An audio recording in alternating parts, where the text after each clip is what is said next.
PTI का कोई मुस्तकबिल नहीं है।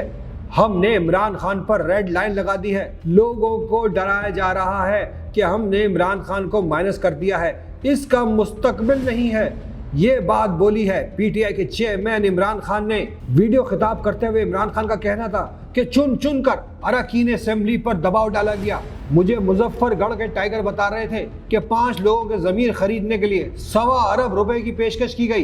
इमरान खान ने कहा कि उनके अरकान असेंबली और इत्तेहादियों को पहले बताया गया कि पाकिस्तान मुस्लिम लीग नून में चले जाएं।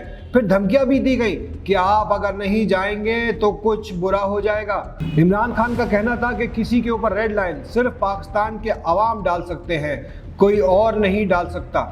जिसमें भी ये तकब्बुर है कि उसने रेड लाइन डाल दी, ना उनमें अकल है, ना उनको सियासत की समझ है, ना उन्होंने तारीख पढ़ी है। जिसने भी थोड़ी सी भी तारीख पढ़ी है वो कभी भी ऐसी अहमकाना बात नहीं कर सकता। इमरान खान ने कहा कि 9 अप्रैल को जब मैं अपनी डायरी लेकर घर पहुंचा तो 10 अप्रैल को पाकिस्तान के अवाम सड़कों पर आ गए। एक हुकूमत जिसको हटाया गया हो, आज तक पाकिस्तान के अवाम ने उस पर मिठाइयाँ तो बांटी हैं, लेकिन कभी लाखों लोग बाहर नहीं निकले। उनका कहना था कि फैसला किया गया कि हम डंडे के जोर से अवाम की राय को तब्दील करेंगे। कौन सा जीनियस ऐसा सोच रहा था? मैं हैरान होता हूँ कि कौन ऐसे फैसले करता है जब पता है कि अवाम किधर खड़े हैं। इसके बावजूद उन्होंने फैसला किया कि भेड़ बकरियों की तरह डंडे के जोर से उस लाइन पर लगाएंगे कि हम चोरों को किसी तरह मान लें।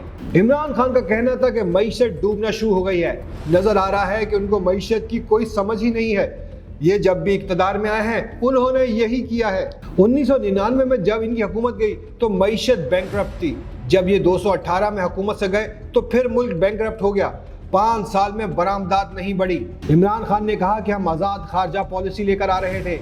यहाँ गुलाम जहनीत के लोग बैठे हैं जिनको ये पसंद नहीं आया, इनको तो गुलामी करनी है। वो तो समझते हैं कि जब तक हम किसी सुपर पावर के जूते पॉलिश ना करें तो पाकिस्तान सरवाइव नहीं करेगा। उन्हें खुददारी का पता ही नहीं। इमरान खान ने कहा कि खुददार खारजा पॉलिसी के बावजूद हमारे आखिरी साल में रिकॉर्ड माशरी शरह नमू थी। जब से ये आए हैं आज ये हाल है कि नरेंद्र मोदी का छोटा सा क्लिप चल रहा है कि पाकिस्तान कैसे भिखारियों की तरह दुनिया में फिर रहा है। इमरान खान ने कहा कि इतना बड़ा वफ्द जेनेवा में लेकर भीख मांगने गए, लेकिन जब भीख ही मांगने जा रहे हैं तो महंगे होटलों में क्यों ठहर रहे हैं? आवाम महंगाई में पिस गई है, फैक्ट्रियां बंद हो रही हैं, बेरोजगारी बढ़ती जा रही है। अब या तो IMF की शराइत मानना पड़ेगी, जिसका मतलब है कि महंगाई होगी। अगर शराइत नहीं मानेंगे तो और ज़्यादा महंगाई होगी।